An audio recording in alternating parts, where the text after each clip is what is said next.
Hello guys hi. మీరు కనుక Samsung holders అయి ఉంటే మీరు ఫస్ట్లీ సెట్ చేసుకోవాల్సిన సెట్టింగ్స్ ఏంటో నేను ఇప్పుడు చెప్తాను. వీడియో సేవ్ చేసుకోండి. దీంట్లో ఫస్ట్లీ మనం సెట్ చేసుకోవాల్సిన సెట్టింగ్ వచ్చేసి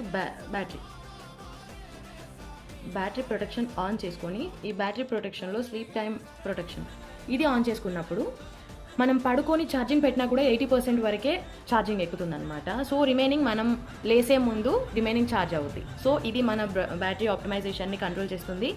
అండ్ నెక్స్ట్ సెట్టింగ్ వచ్చేసి మీరు సెట్ చేసుకోవాల్సింది, ఇప్పుడు చాలా వరకు మనం ఇట్లా స్వైప్ డౌన్ చేస్తే రెండు settings, quick settings and notifications అన్నీ కూడా ఒకే దగ్గర రాకుండా ఇప్పుడు దీన్ని మనం సెపరేట్గా చేసుకోవాలి అంటే, అలా రావాలి అంటే దీంట్లో పెన్సిల్ బటన్కి వెళ్ళి ప్యానల్ సెట్టింగ్స్లో ఈ సెపరేట్ ఆప్షన్ని ఎనేబుల్ చేసినట్లయితే మనకి notifications, it side right side వచ్చేసి మనకి క్విక్ సెట్టింగ్స్ వస్తాయి అండ్ లెఫ్ట్ సైడ్ నోటిఫికేషన్స్.